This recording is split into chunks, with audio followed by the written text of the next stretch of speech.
सासू माँ की नई सहेली। प्रिया किचन में चाय बना रही होती है और सुमन ड्राइंग रूम में बैठकर मजे से टीवी देख रही होती है। तभी दरवाजे की घंटी बजती है। प्रिया, जरा देखना तो कौन आया है। देखती हूँ मम्मी जी। प्रिया दरवाजा खोलती है तो सामने पड़ोस वाली विमला आंटी खड़ी होती है। नमस्ते आंटी जी, कैसी हैं आप? मैं तो बिल्कुल ठीक हूँ बेटा, पर तेरी सास को क्या हुआ है? आजकल कहीं दिखती ही नहीं है। जब देखो तब टीवी के आगे जमी रहती है। अंदर तो आइए आंटी। अरे ओ दीपक की अम्मा, कहाँ हो?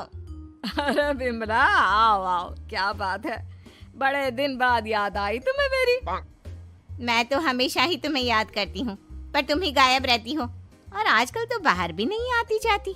तबीयत तो ठीक है ना तुम्हारी? अरे तबीयत को क्या होना है, इस उम्र में तो कुछ ना कुछ लगा ही रहता है। मेरी छोड़ो, तुम ये बताओ कि क्या चल रहा है गली मोहल्ले में। तुम गली मोहल्ले की छोड़ो, चल तो तुम्हारे पड़ोस में रहा है। तुम्हारी नई सहेली आई है। मेरी कौन सी नई सहेली?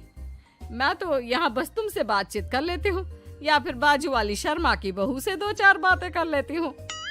इसीलिए तो कहा कि तेरी नई सहेली आई है।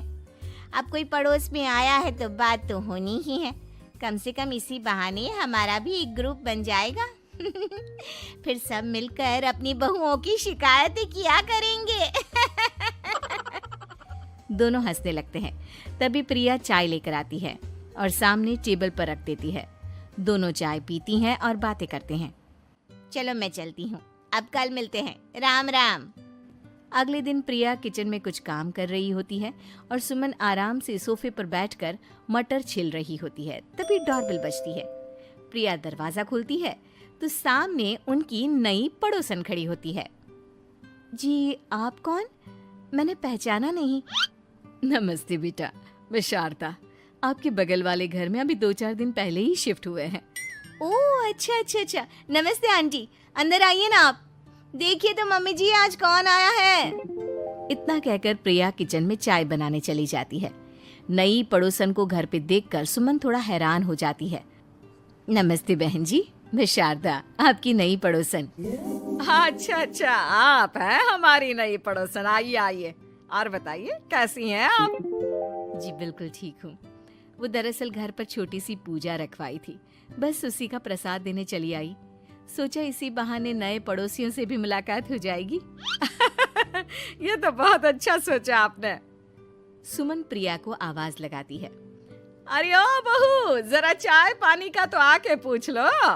ये आजकल की बहुएं भी ना, जब तक बोलो नहीं तब तक कुछ नहीं करेंगी। आई मम्मी जी। प्रिया चाय लेकर आती है। दोनों बैठकर चाय पीती हैं और खूब सारी बातें करती हैं। अच्छा बहन जी, अब मैं चलती हूँ, फिर मिलते हैं। अब तो आना जाना लगा ही रहेगा। शारदा के जाने के बाद प्रिया किचन से बाहर आती है। क्या बात है मम्मी जी, आप दोनों को देखकर तो लगा ही नहीं कि पहली बार मिल रही हो। आप दोनों तो बिल्कुल बिछड़ी हुई सहेलियों की तरह बातें कर रही थी। अरे जब दो औरतें मिल जाती है ना, तो बातें अपने आप ही निकल आती है। अब तू अपने काम पर ध्यान दे, बातों पे नहीं। ऐसे ही कुछ दिन बीत जाते हैं। अब सुमन और शारदा अच्छी सहेलियां बन गई होती हैं। दोनों एक साथ मंदिर जाती, मार्केट जाती और कभी कभी तो विमला भी इनके साथ मिलकर खूब हंसी ठिठोली करती। एक शाम तीनों बैठकर सुमन के घर पर चाय पी रही होती हैं कि तभी बहुत तेज बारिश शुरू हो जाती है। सुमन जोर से प्रिया को आवाज लगाती है। प्रिया, ओ प्रिया, देख कितनी तेज बारिश हो रही है। जाके छत से सारे कपड़े ले आ, नहीं तो सब भीग जाएंगे। सुमन 2 बार आवाज लगाती है लेकिन प्रिया का कोई जवाब नहीं आता। शायद प्रिया कुछ काम कर रही है, इसीलिए कुछ जवाब नहीं दे रही। अरे काहे का काम, आराम फरमा रही होगी महारानी। तभी प्रिया बीमार हालत में अपने कमरे से बाहर निकलती है। हाँ मम्मी जी, क्या हुआ? मेरी तबीयत थोड़ी ठीक नहीं है ना, इसलिए आग लग गई। अरे सारे कपड़े भीग गए और तुझे सोने से फुर्सत नहीं है। सबके सामने सुमन के मुंह से ऐसी बातें सुनकर प्रिया उदास हो जाती है और छत से कपड़े उतारने चली जाती है। सुमन, ये क्या बात हुई? प्रिया ने बताया ना कि उसकी तबीयत ठीक नहीं, इसलिए उसकी आंख लग गई। तुम भी ना खामखा उसे सबके सामने सुना दिया। अरे आप नहीं जानती शारदा जी, कुछ बहुएं ना बहुत आलसी होती है, घर का एक काम नहीं करना चाहती। ऐसा नहीं है सुमन, तुम्हारी बहू तो बहुत प्यारी है, तुम्हारी सारी बात भी तो मानती है। हाँ सुमन, तुम प्रिया के बारे में ऐसा क्यों सोचती हो? मेरी भी दो बहुएं हैं, लेकिन मैं उन्हें अपनी बेटियों की तरह रखती हूँ। आखिर वो भी तो किसी की बेटियां ही है ना। और अगर तुम ऐसा ही व्यवहार करोगी तो एक दिन प्रिया भी तुम्हारे साथ ऐसा ही बर्ताव करेगी। शारदा और विमला की बातें सुनकर सुमन की तो बोलती बंद हो जाती है। वहीं प्रिया भी बाहर से सारी बातें सुन रही होती है।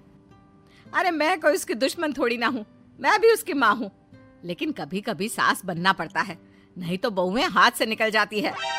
देखो सुमन, ये सब सोच का फर्क है। अगर तुम ये सोचोगी तो कभी प्रिया को अपनी बेटी नहीं बना पाओगी। इतना कहकर शारदा और विमला वहां से चली जाती हैं और सुमन अकेले बैठकर उनकी बातें सोचने लगती है। अगले दिन प्रिया और दीपक अपने कमरे में बैठकर बात कर रहे होते हैं और सुमन उनके कमरे के बाहर कुछ काम कर रही होती है और उन दोनों की बातें सुन लेती है। दीपक, तुम्हें पता है हमारे पड़ोस में जो शारदा आंटी है ना, बहुत अच्छी हैं। अच्छा, ऐसा क्या हो गया जो तुम्हें वो इतनी अच्छी लगने लग गई? कुछ खास नहीं, बस कल जब मम्मी जी मुझे सबके सामने सुना रही थी तो शारदा आंटी ने मेरा साथ दिया। मैं तो सच में हैरान ही रह गई थी जब उन्होंने मम्मी जी को मुझसे ऐसा बर्ताव करने के लिए मना किया। अच्छा, फिर क्या हुआ?